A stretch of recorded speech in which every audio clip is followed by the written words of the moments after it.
নায়েক, আপনি বললেন যে কোরআন শরীফে নাকি কোথাও কোনো ভুল নেই। আমি কোরআনে 20টারও বেশি ভুল দেখতে পাচ্ছি, সেটা আরবি ব্যাকরণে। এখন তার কয়েকটা আমি আপনাকে বলছি।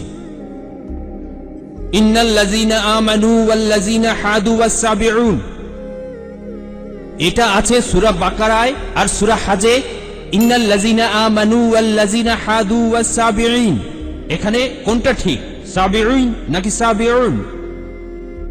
1 নম্বর। 2 নম্বর হলো কোরআনে আছে, হ্যাঁ, কিন্তু এছাড়াও আরো আছে। সূরা তাহার 63 নম্বর আয়াতে ইন্না হাজানি লেসাহিরান, ভুল, ইন্না হাজাইনি লেসাহিরান। এটার কি ব্যাখ্যা দেবেন? এছাড়াও আমি আরো অনেক ভুলের কথা জানি। এক্সকিউজ মি, আমরা শুধু প্রথম প্রশ্নটা গ্রহণ করব, সময়ের অভাবে দ্বিতীয় প্রশ্নটা গ্রহণ করতে ঠিক পারছি আছে, না। ঠিক আছে। ভাই, আপনি খুব সুন্দর একটা প্রশ্ন করেছেন। আমি আরেকটু সহযোগিতা করতে চাই যে হ্যাঁ, আপনি সবগুলো ব্যাকরণগত ভুলের কথাই বলেন, আর আপনার হাতের বইটা লিখেছেন আব্দুল ফাদি। আব্দুল ফাদি ঠিক, ইজ দ্য কোরআন ইনফেলেবল। আমিও দেখতে পাচ্ছি, হ্যাঁ আলহামদুলিল্লাহ, আমি ভালোই দেখতে পাই।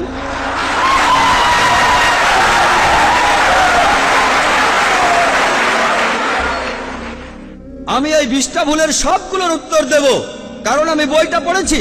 আমি সবগুলোর উত্তর দেবো ইনশাল্লাহ, ইনশাল্লাহ। 1 নম্বর পয়েন্ট ভাই, 1 নম্বর পয়েন্ট, এখানে 1 নম্বর পয়েন্ট হলো যে আরবির সব ব্যাকরণ এসেছে কোরআন থেকে। কোরআন হলো সর্বোচ্চ আরবি বই, যে বইটাতে সবচেয়ে উঁচু মানের সাহিত্য আছে। আরবি ভাষার সব ব্যাকরণ এসেছে কোরআন থেকেই।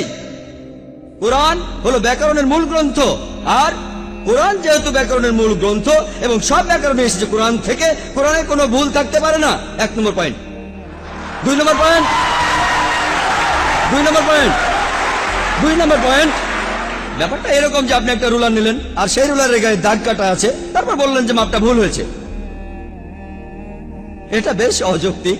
2 নম্বর পয়েন্ট, আরবে বিভিন্ন আলাদা আলাদা গোত্রে, আপনি যদি আরবি জানেন, আর ডক্টর উইলিয়াম ক্যাম্বেল আমার সাথে একমত হবেন যে আরবের গোত্রগুলোর মধ্যে ব্যাকরণ মাঝে মধ্যে বদলে যায়। কিছু কিছু আরবীয় গোত্রে যে শব্দটা স্ত্রীবাচক, অন্য আরেক গোত্রে সেটাই পুরুষবাচক। একই শব্দ, তবে গোত্রভেদে ব্যাকরণ বদল হতে থাকে, এমনকি শব্দের লিঙ্গ বদলে যায়। তাহলে আপনি কি কোরআনকে সবগুলো ব্যাকরণ দিয়ে পরীক্ষা করবেন? না।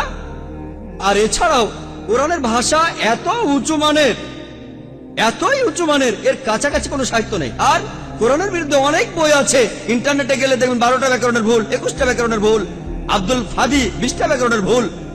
আপনাদের কি ধারণা খ্রিস্টানরা এই ভুলগুলো বের করেছে? কারাই ভুল বের করেছে জানেন? কারা করেছে? মুসলমানরাই। মুসলমান পণ্ডিতরা, যেমন জামকশারি, তারা এটা করেছেন। কোরআনের ব্যাকরণ এত উঁচু মানের যে কোরআনের ভাষা মাঝে মধ্যে প্রচলিত আরবির বিরুদ্ধে যায়।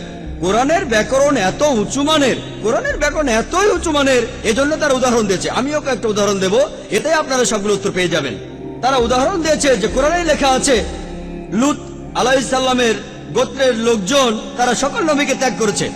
বলা আছে সব নবীকে তারা বর্জন করেছে। ডক্টর উইলিয়াম ক্যাম্বেল বললেন যে নূহ নবীর গোত্রের লোকজন, তারা নবীদের ত্যাগ করেছে।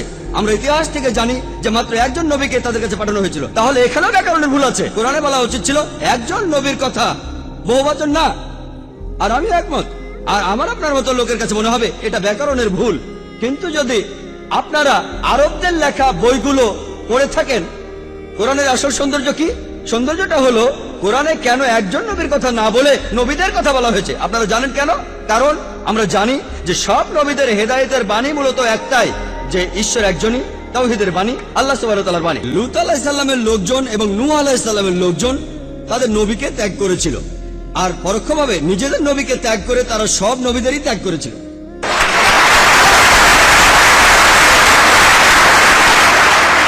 সৌন্দর্যটা দেখেন, ভাষার অলংকার দেখেন, আলহামদুলিল্লাহ। আপনার মনে হতে পারে এটা ব্যাকরণের ভুল, কিন্তু এটা ভুল নয়। একইভাবে নূর সারওয়ার নামে একজন বলেছেন যে কোরআন বলছে কুন ফায়াকুন, হ বললে হয়ে যায়। এটা নাকি হবে কুন ফাকানা, হ বললে হয়ে যেত। হ্যাঁ, আরবির পাস্ট টেন্সে কুন ফাকানা, কুন ফায়াকুন নয়, কিন্তু কুন ফায়াকুন আরো উঁচু মানের। বলা আছে আল্লাহ তিনি ছিলেন, আছেন আর থাকবেন, অতীত, বর্তমান আর ভবিষ্যৎ।